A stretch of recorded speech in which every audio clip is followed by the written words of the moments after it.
Okay, that's better. That feels better. I'm under my blue blanket again. I was having my breakfast in bed with my laptop beside my bed on uh, a table, and then I had a tray like a one of those breakfast tables that you put over top of you to eat a plate and bread in bed. So um, I'll go into the time thing a bit more again.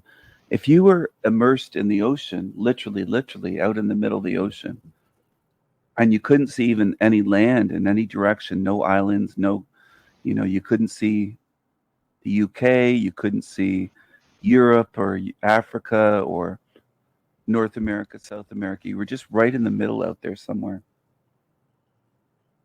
And you just dove down. And let's say you could breathe underwater, whether you had assistance or magical ability, or whatever the case may be, but you're surrounded by water.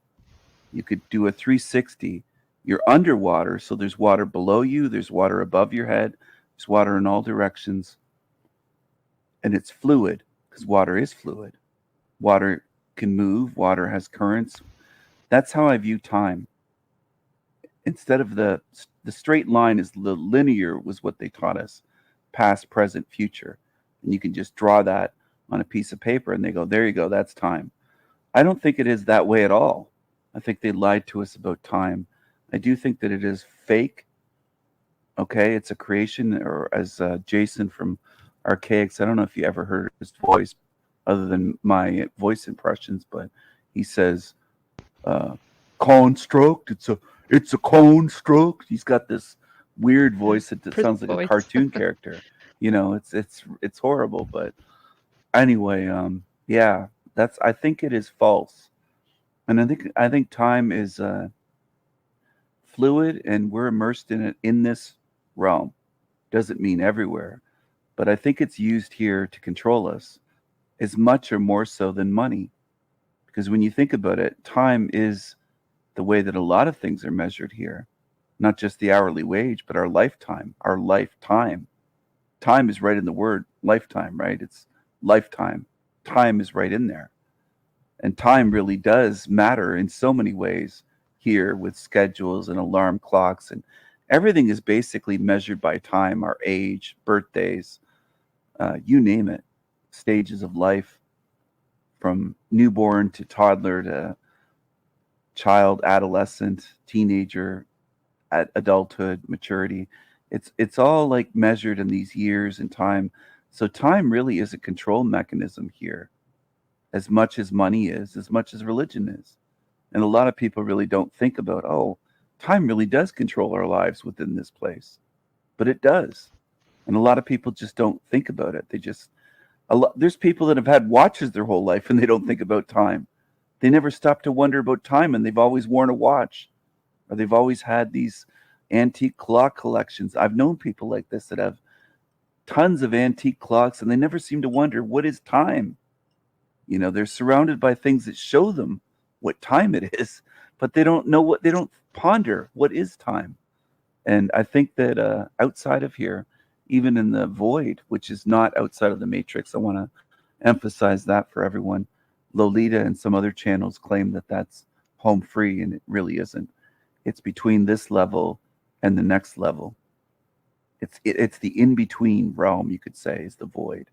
It's a space between levels within this matrix. There might be more than one void in this. There might be 100. There might be 1,000. I don't know. It could all be one void. I don't know for sure. I don't think anyone knows that. But just in that void, it's timeless, according to anybody that's ever been there and felt it. It is timeless, or near timeless, as near as possible, where they don't seem to feel any time passing. So, what I'm getting at is going on that data that we have, I think that there's a huge possibility outside of this matrix that we're in, this hell realm matrix, that it's timeless and that we are eternal. And once you really grasp that we're eternal, it makes far more sense than popping out of nothing and being born as a spirit, not as a body, but as a spirit out of nothing.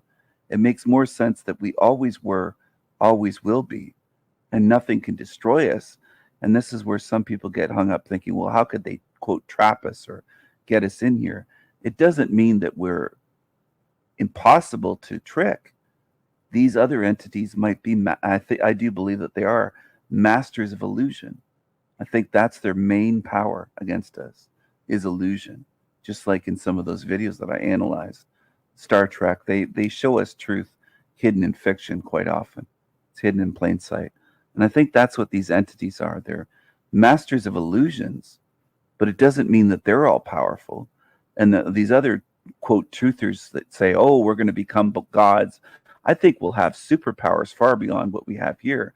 But I'll never call myself a quote unquote god, not just because the word is tainted with the evil that people worship this quote god of this realm, but because I don't think I am. I think I am an eternal spirit, but I'm not going to say that I'm a quote god. I don't want power over others. I want freedom for myself. I want freedom for good spirits, not just for me, but for any good that I can help get out of here. But I don't want power and control over others. I'm not a control freak. I'm not a power person. I do exercise power over evil demons. Absolutely. I fight them here, and I will fight them outside of here for sure. And they know that already. Not just the low level demons on YouTube, other demons.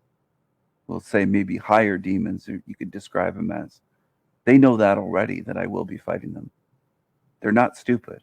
These demons beyond YouTube are smarter than the ones on YouTube. They're aware. They have higher awareness of what's going to happen. They're not fools. They do understand that I'm not just letting this go when I leave this place, because I can't just let that go. I don't want children growing up in this fucked up place and suffering as much as I did or worse in my lifetime. I don't want that. I don't want this to continue with these disabled children and ones that are dying in childhood and have these horrendous genetic disorders that are not their fault, and everything else that goes on here, child abuse, and disabilities, and deformed children. Imagine living with some of these horrible deformities where their face just looks like a monster almost. I'm not faulting them. I'm not calling them ugly. I'm not being mean and all the things that Team Evil will accuse me of. I'm just saying they look like something out of a movie set. And that's the quote creation of this God. That's their God's plan. People that believe in God and worship and these religious people. It's sickening what is going on here. I think they would be defending that monster if we were all crawling around on broken knees, crippled and missing limbs, and all of us either blind or born without tongues or born without whatever. I mean, without eyeballs or all sorts. Like, this God is a monster. I don't know how much clearer it has to be to people, but I do think that some people are so spiritually blind that nothing I could say or show them will get through to them. Just nothing. I think that people have to be at a certain level and a certain spiritual, they have to be a certain spirit type or species and at a certain level to even understand the language that I'm speaking, because they don't want to look at what's going on. And I just can't allow this to continue. I can't do it. I know it has to be stopped, and that is the moral thing to do, is to do whatever I can once I'm outside of here and get my memories back, my powers back, my abilities. And, I'm not restricted in this human meat suit, which has a governor on it, to do what I have to do, and it has to be done. Because I think this would go on forever if nobody ends it. That's what I think. They would do this forever. There's no set closing time or ending for this. So that's my perspective.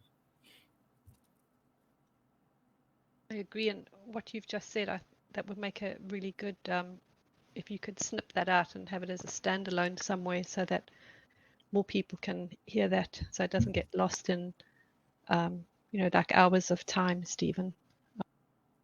Anyone's listening, you could make a note of the time now so we could find it and have it as a little video somewhere standalone, because that's so empowering as well. And this morning when you were showing the video of that little girl and the design of how people are born that way, I kept thinking, if you were in an office and you designed that, you would lose your job straight away, because that how could a creator of somewhere allow that to continue again and again? If it did happen once as a mistake, you would, if you had a conscience and a good heart and kindness and all the goodness, you would ensure it never ever happened again. Not of 600 FOP children around the world.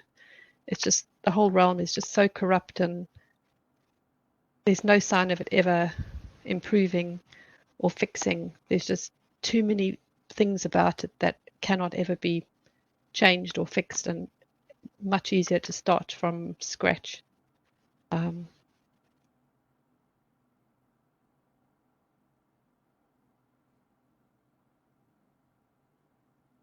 Yes, that's a good idea to clip that.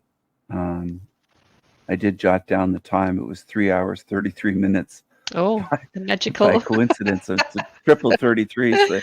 So Yes, triple three is perfect, but wonderful. it's a good idea. For some reason, when you're on here, I tend to, I don't know what it is. Maybe it's the energy from you or something, but I tend to be able to do that when I'm talking with you, to describe things in a concise way, summarize a thought that way. Just, it's happened before, so It I brings do out, remember it. I must be the muse in the harem, the harem. you, you're bringing yeah, you're bringing out the best of me, Wendy. We So all have our, you have some. we all have different abilities, so it's not compulsory for everyone to do, but I'm joking, I'm sorry. Yes, we all have different Oh, abilities. oh, oh. I mean, it just, that's happened before with you. I recall where that happened. Okay, I'm going to jump in here. This is me talking again, but I'm jumping in while making this recording of this video. These are my thoughts after the live stream. In other words, it's not live with Wendy. I'm speaking later on, okay? And yes, thank you, Wendy. You really do inspire me. When we are chatting, I tend to have not just an idea, but a way of summarizing my thoughts in that way about things that I've been thinking about for years, and it just pours out of me during a live stream. So thank you. Thank you for the idea to jot down the time and snip this out, and that's why I'm doing this. Right now I'm recording from my live stream. Break On Through is the name of the live stream, and it was just before 3 hours, 33 minutes I recorded, and by the time I was ending, it had just gone by, and that was a good marker. It was the 333, and I do think this might be a good way to reach people. I do hope that people watch the whole live stream, but if they don't, at least they can watch this highlight from it, you could say, where I was able to put my thoughts together in a fairly concise way. And I really, it is strange, but well, it's strange, but it's beautifully strange when you could be inspired by someone, by their voice, their energy, them being on. You get into a calm state of mind.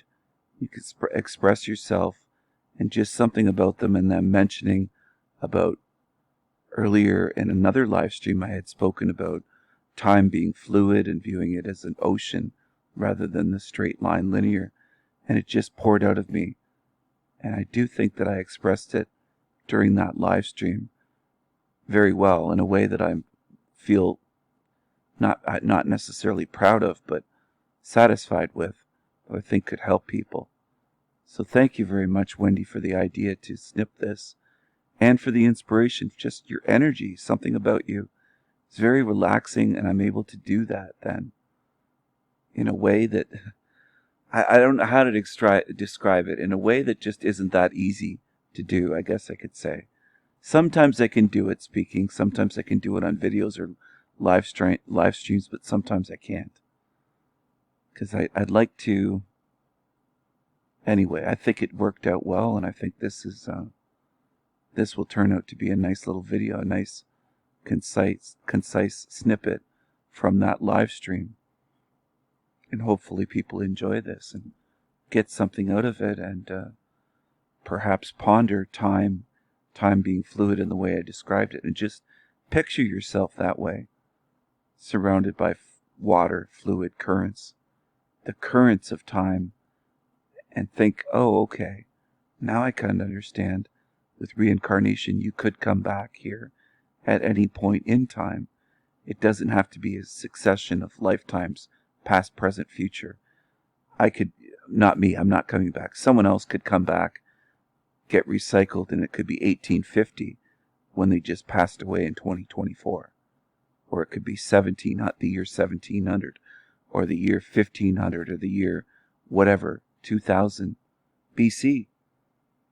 That's the way I view it. I think it could be all over the place that way, because it's all directions. It's not a straight line.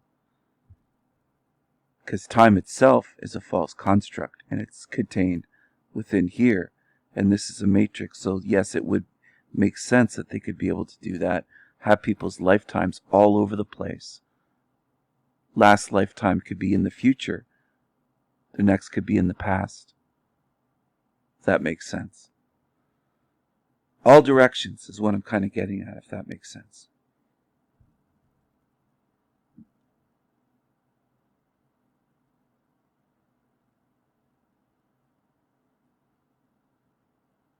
Happened, and you said one other time, and I forgot to write down the time or what video, but you said, oh, that would make a good clip to clip that part out. And I remember you saying something previous time when you were speaking live with me.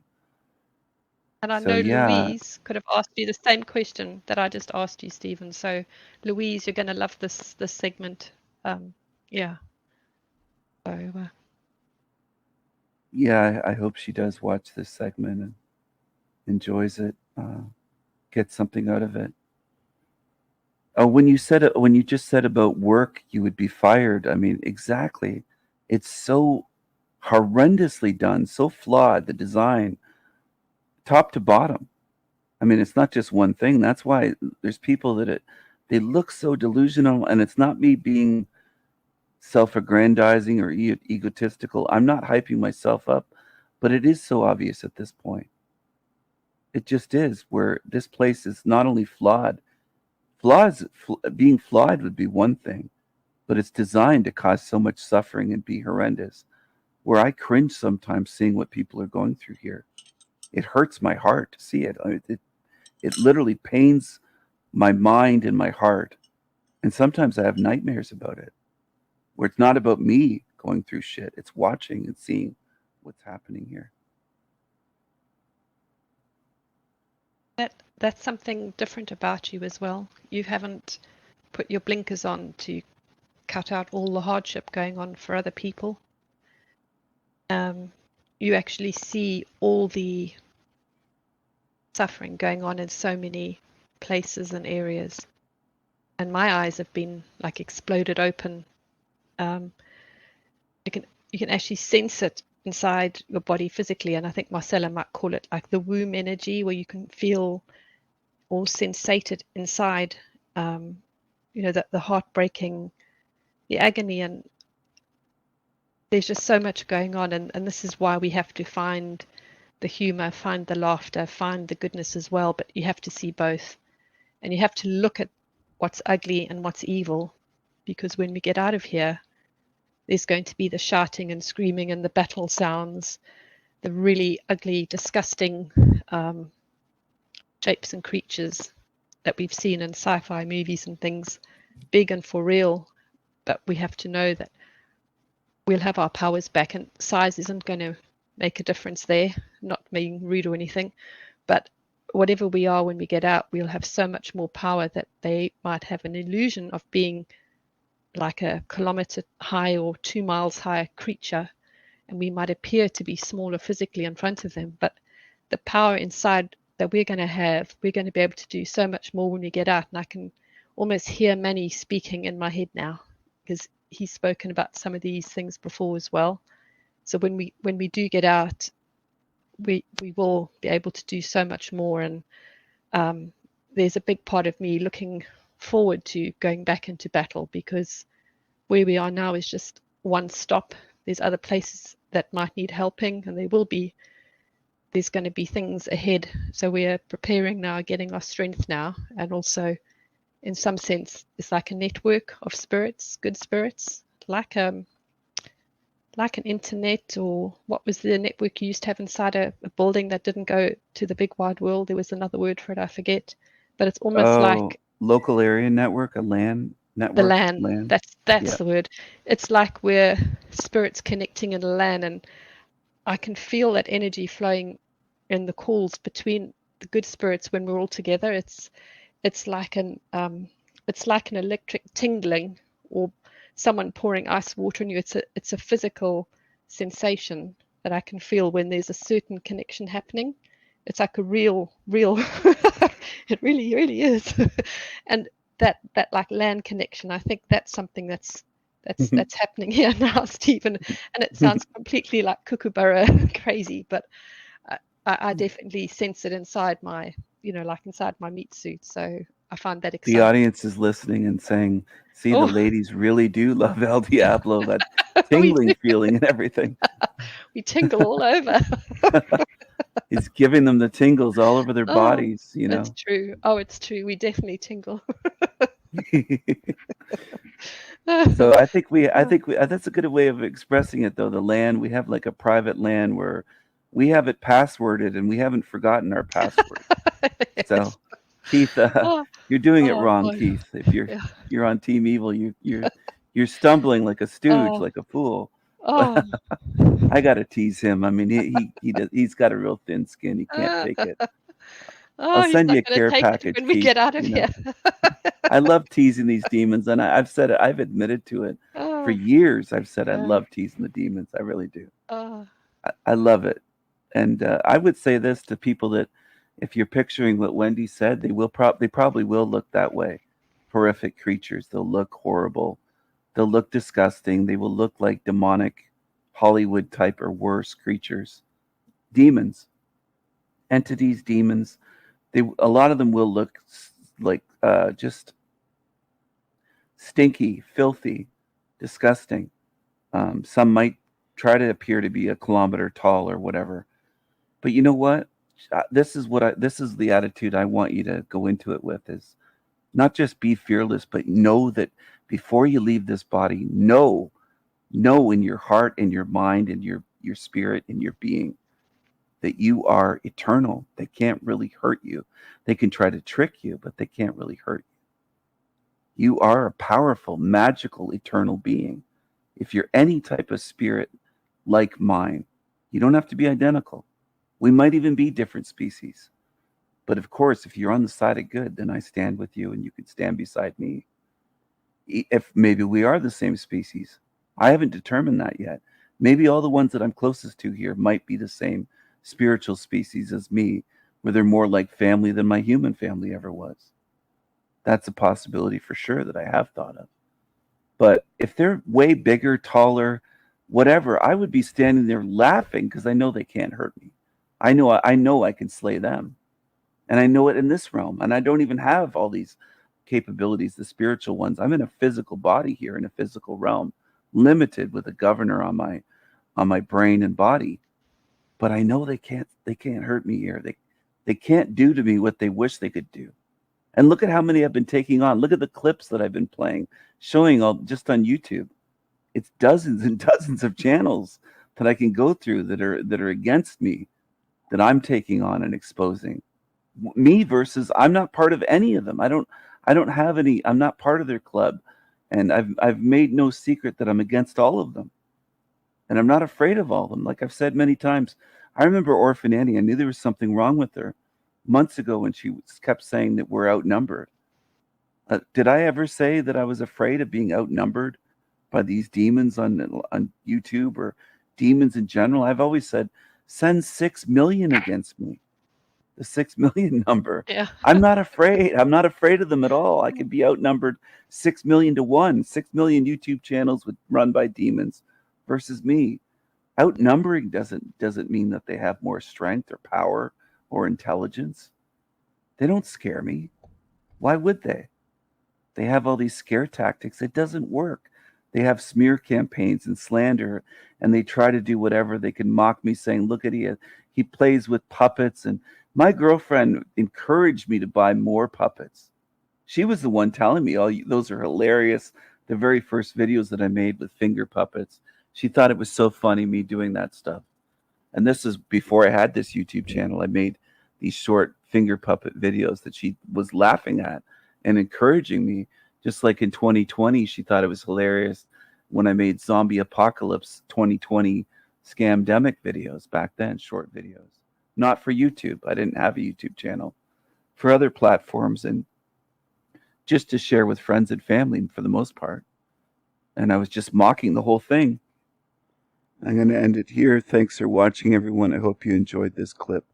Take care, and mad love to you.